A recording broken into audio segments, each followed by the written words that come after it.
Hello students, I Sonia welcome you all to my channel Knowledge of Accounts.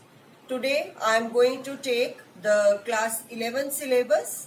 From that I am taking some special entries. आज हम कुछ special entries की बात कर लेते हैं क्योंकि हमारा जर्नल ही कंटिन्यूएशन में चल रहा है. पहले जर्नल के रूल्स हमने डिस्कस कर लिए, फिर कैसे जर्नल एंट्री को पास करना है that we have discussed, and after that मैंने आप लोगों से पिछले वीडियो के अंदर डिस्काउंट पार्ट डिस्कस किया था जिसमें ट्रेड एंड कैश डिस्काउंट हमने डिस्कस किया था. और आज मैं आपके चल रही हूँ आगे क्योंकि जैसे जैसे हम आगे बढ़ते चले जाएंगे हमारी एंट्रीज सिंपल वाले से हटके थोड़ी डिफरेंट वाली या थोड़ी डिफिकल्ट वाली आ जाएंगी और आगे कुछ कंपाउंड एंट्रीज भी आएंगी जिसमें आप 3-4 हेड्स को ज्वाइन करके डेबिट बनाते हैं एंड देन क्रेडिट बनाते हैं. सो उसी को आगे कंटिन्यू करते हुए मैं आप लोगों के साथ आज डिस्कस कर रही हूँ यहाँ पर some special entries or you can say some important but little different entries जो कभी कभी देखने में आती हैं इन द क्वेश्चन. ओके, सो आज हम सबसे पहले डिस्कस कर लेते हैं हमारा बैड डेब्ट का पार्ट. ओके, सो बैड डेब्ट. अब बैड डेब्ट क्या होता है? एज अभी तक आप डेटर्स की बात कर रहे थे, ठीक है.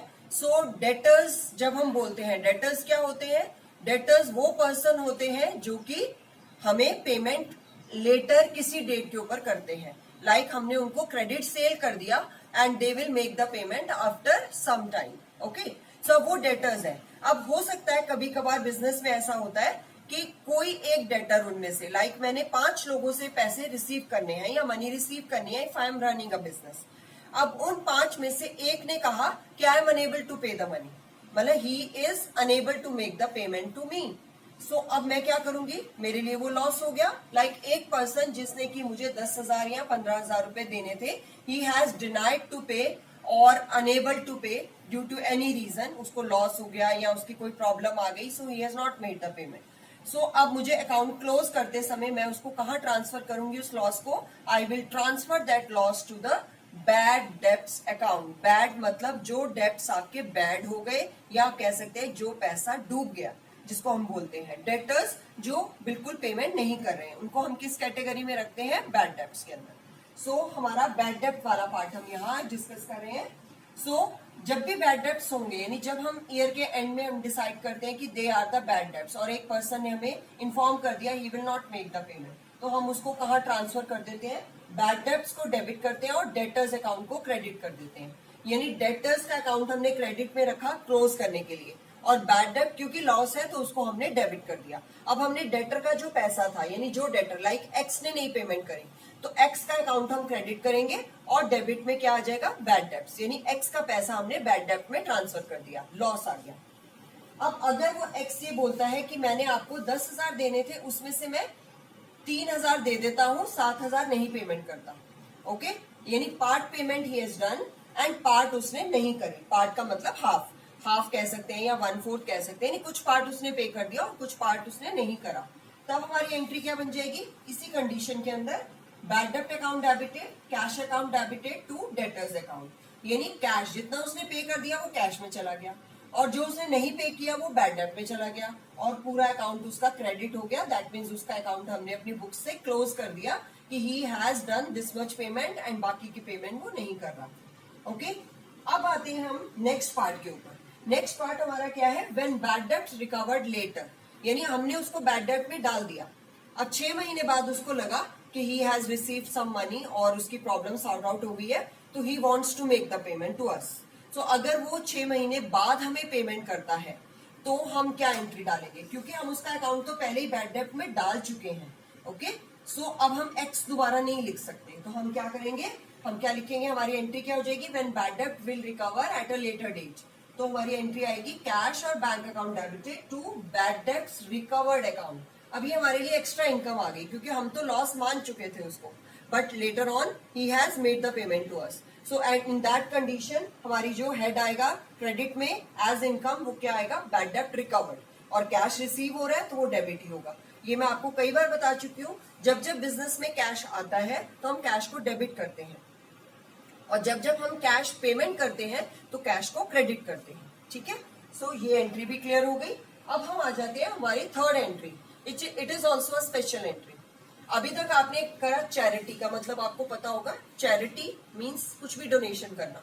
अगर तो हम कैश में देते हैं तो हमारी एंट्री क्या है, चैरिटी टू कैश, क्योंकि वो एक्सपेंस है हमारे लिए। मैंने 1000 रुपया किसी को चैरिटी या डोनेशन की तरह दे दिया, तो आई विल डेबिट चैरिटी और donation account and credit cash, क्योंकि कैश पेमेंट किया। अब हमने अगर कैश पेमेंट नहीं करा और हमने कुछ गुड्स ही डिस्ट्रीब्यूट कर दी, गुड्स का मतलब जो भी चीजें बिजनेस के अंदर है उनको हमने डिस्ट्रीब्यूट कर दिया, तो हमारी एंट्री क्या बनेगी, गुड्स गिवन एज चैरिटी के अंदर आपकी एंट्री बनेगी चैरिटी और donations account debited to purchases. Purchases को आप क्या कर दोगे, क्रेडिट कर दोगे।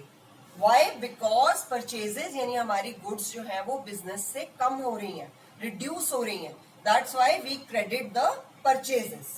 क्लियर हो गया, यानी जब भी बिजनेस से गुड्स जाएंगी तो परचेजेस क्रेडिट हो जाएगा। और डेबिट कौन सा हेड होगा, जिस हेड में वो जा रही है, लाइक चैरिटी और डोनेशन, तो उसमें वो जा रही है। अब हम आते हैं हमारे नेक्स्ट वाले पे। नेक्स्ट हमारा क्या है, goods distributed as samples. Samples मतलब हमने सैंपल की तरह कुछ लोगों को गुड्स बांट दी कि they will use and they will tell us, है ना। लाइक एडवर्टाइजमेंट के लिए आपने कभी देखा होगा किसी किसी प्रोडक्ट के साथ छोटे छोटे पाउचेस फ्री में लगे रहते हैं, तो वो फ्री सैंपल होता है। तो वो सैंपल लोग यूज करके देखते हैं and then if they like the product तो वो आगे उसको खरीदते हैं।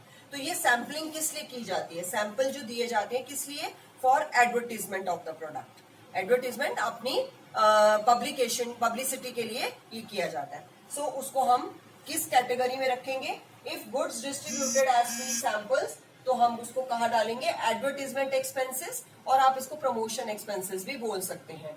ठीक है, so advertisement expenses account debited to purchases, क्योंकि उसको भी हमने क्या दिया है, गुड्स ही दी है। ओके, और उन गुड्स के बदले हमें कोई पैसे रिसीव नहीं हुए, इसलिए हम इसको सेल में नहीं डाल सकते।